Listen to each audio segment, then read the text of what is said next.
Ahora vamos a recibir a nuestro invitado, el doctor José Luis Tapia Rocha, economista, para conversar un poco de economía a esta hora.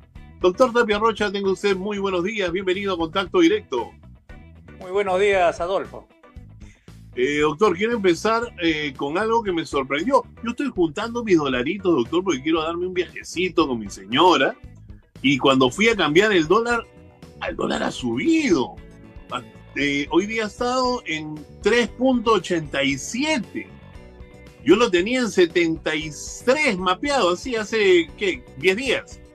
¿Qué está pasando, doctor? Me preocupa. ¿Otra vez se viene el dólar a los cielos? Es un factor estacional, Adolfo. Lo que sucede es que como ya las empresas grandes, las grandes, están sacando utilidades, o sea, están haciendo cálculos de lo que van a repatriar a sus matrices, entonces están comprando dólares y eso está ocasionando que hay una demanda inusual. Que por cierto, no debería preocuparnos porque no es una variable política. La variable política vuelve muy inestable, ¿no? Se vuelven los picos, los bajas, sube los precios, etcétera.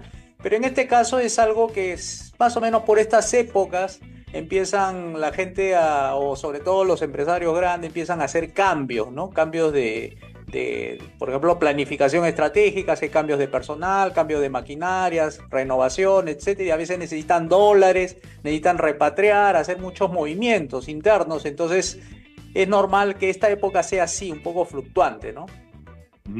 Doctor, y políticamente, esos factores que nos preocupan, ¿no? ¿Cuáles son los que usted ve en la actualidad están contribuyendo a que la economía del Perú no desarrolle?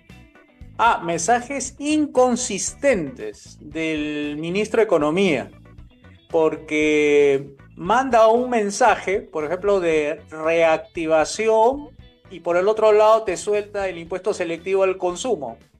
Entonces tienes ahí dos contradicciones. Tú quieres activar la demanda para que haya más ventas y esas ventas generen ingresos y a la vez estimule las inversiones.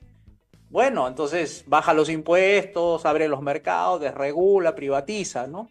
Pero lo que hace el ministro ahora es mandar una señal muy mala, que es el aumento del impuesto selectivo al consumo. Entonces ya están las bodegas diciendo de que eso le va a afectar la demanda y eso le va a significar menos ingresos. Y eso efectivamente podría ser, es decir, las bodegas están en la razón. No es cierto que la demanda se les caiga, ¿no? No, porque la cerveza, como el cigarrillo y como algunos artículos estos que quieren modificar las conductas del comportamiento del compra, son inelásticas. Ese es un término técnico. En poniéndolo en simple es que las personas no es que porque le suban el precio de la cerveza deja de tomar cerveza o le suben el precio del cigarrillo no deja de fumar. O sea, esos comportamientos hacen que, aunque le suban, las bodegas no pierdan. Incluso hasta pueden trasladar esos costos adicionales que implica un impuesto selectivo al consumo al precio final. O sea, no es tan, digamos, así, pero hay efectos colaterales que hay que señalar. Uno de los efectos colaterales es que la gente cuando ve que sube un precio del cigarrillo o de la cerveza, inmediatamente el consumidor pobre, me refiero, no el rico, el consumidor pobre agarra y dice, no, ya no cerveza, me iré a tomar un roncito. Entonces claro, ese roncito le hace más daño a la salud que la cerveza. Entonces tiene efectos regresivos en la salud, porque el impuesto selectivo al consumo recauda muy poco, es algo así como el 3.5% del total recaudado por el gobierno, es por ISC, o sea, por el impuesto selectivo al consumo. Y entonces, si tú quieres recaudar, porque eso es lo que dijo el mensaje inconsistente del ministro Contreras, no debiste haber puesto un mayor, digamos, tasa de este impuesto. Si no, tienes que irte a los más recaudadores, que son tres: el impuesto a la renta de tercera, el impuesto de quinta o el IGB, que es lo que más recauda, porque él ha mandado un mensaje inconsistente diciendo que se va a recaudar más. Y eso no es la mejor manera de alentar la reactivación, las inversiones, yendo con mensajes equivocados, ¿no? El ministro Contreras, si no me equivoco, fue viceministro, ¿no? Es un economista de años, ya. no es una persona neófita nueva que se está colocando para ver. De repente es más técnico que político, pero ¿por qué esa inconsistencia en su mensaje? O sea, cuando una persona que sabe lo que hace empieza a tener estos errores, yo creo que alguien le está soplando algo al oído que él no quiere decir, pero lo termina por obligación diciendo.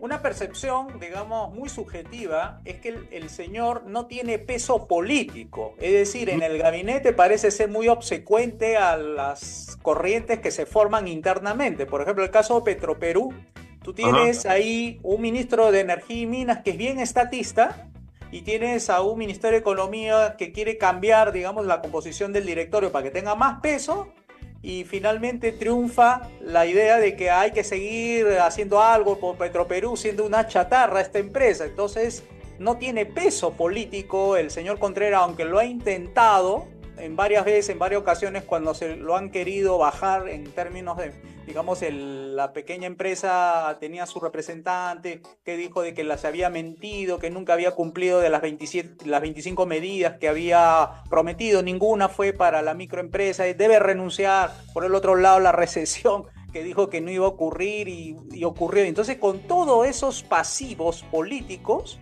aún flota. Entonces, es un poco como que ha querido jugar a la política y no le ha salido bien y entonces ahora dice sí a todo lo que la presidente o al premier Otárola le dice, entonces se mantiene a flote con ese apoyo político que todavía tiene de parte de estas dos personas importantes en el poder, ¿no? Y tal vez ese sea el único valor que tiene, porque realmente una persona técnica que se respete pues como economista va a entrar a hacer los cambios que requiera y no a ponerle oídos a lo que se le antoja a la presidenta o al premier. Y acá vemos que Contreras, por el contrario, al parecer no está haciendo lo que debiera, sino lo que el Consejo de Ministros determina. Porque no tiene simplemente un proyecto, un plan económico consistente que haya entrado este señor por ese plan, por esa consistencia de su programa y sus medidas, ¿no? Ha sido para mí un reemplazo de alguien que cuando salió el anterior ministro buscaron al que pudiera ser más asequible, más noble en la aceptación de sus medidas del gobierno como gobierno general. Entonces tenían a alguien que, bueno, podía decir sí a todo, ¿no? Y pocos no. Y así pues no se maneja un ministerio que a veces necesita ponerse fuerte cuando la época corresponde. Por ejemplo, estamos en una época de recesión, tiene que decirle no a los gastos, no a una serie de incrementos, rescates a Petroperú, ahí tiene que decir no. Pero él parece que dice no una vez y luego dice sí, y entonces esa dubitación que tiene políticamente no le conviene a él porque va a salir peor de lo que ya están yéndose muchos a decir, a atreverse, incluso ex ministros, ya a sugerir que necesita un cambio de cartera y no solamente él, sino también el primer ministro. Entonces eso no ni le conviene ni a Otárola ni le conviene al ministro porque en este caso, como Otárola es un super ministro, no es cualquier ministro, el tenerlo ahí al señor Contreras es un pasivo para su propio peso político dentro del gabinete, ¿no? Entonces ahí creo que hay que corregir muchas cosas y el gobierno tiene que tomar seriamente las sugerencias que desde aquí, desde el sector privado, estamos, digamos, señalando de que tiene que cambiar un gabinete porque no va a alentar las expectativas empresariales que se están yendo en picada, porque estamos yendo todavía a la zona pesimista. Y eso no es bueno para la reactivación económica, ¿no? El día de hoy, en la edición web del diario Gestión, ha salido la siguiente noticia. Moody's, 2 puntos claves para cambiar la perspectiva negativa del Perú. Jaime Reusch, vicepresidente del grupo de riesgo soberano del Moody's, proyectó que la economía peruana crecerá 2.7% este año. Esto termina siendo una buena noticia, pero ¿es tal cual? No, por cierto que no, yo no me puedo atrever desde ahorita a decir que va a crecer la economía, porque siempre que hablan así termina en negativo. O sea, ¿por qué? Porque las expectativas del año pasado se corren para enero quiere decir que las personas, como tienen todavía ese aliciente de que el año nuevo es el mejor año, que va a ser mejor, entonces todavía esas expectativas son muy provisionales. Uno tiene que mirar más o menos para atreverse a dar unas cifras estimadas, ya más o menos que pueden variar en 0,5 para arriba o para abajo. Es en junio. En junio ya más o menos tú ya tienes una tendencia hacia si está subiendo o si está bajando, porque junio es mitad de año, ya se hizo todo lo que debiste haber hecho en materia de inversiones, gastos, todo eso ya lo hiciste a comienzo de año.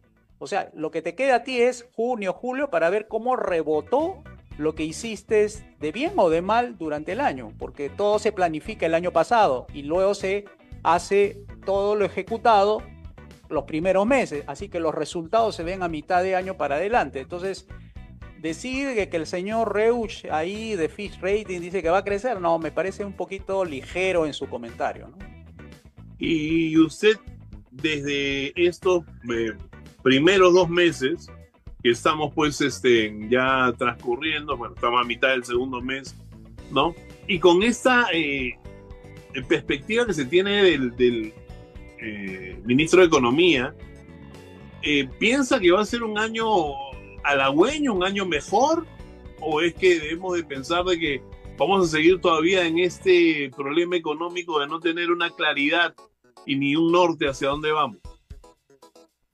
Va a depender mucho a lo que haga la presidenta. La presidenta finalmente es la jefa de todos ahí, ¿no? Si la presidenta tiene claro lo que va a querer de este país para este año, seguramente se va a rodear de las mejores personas.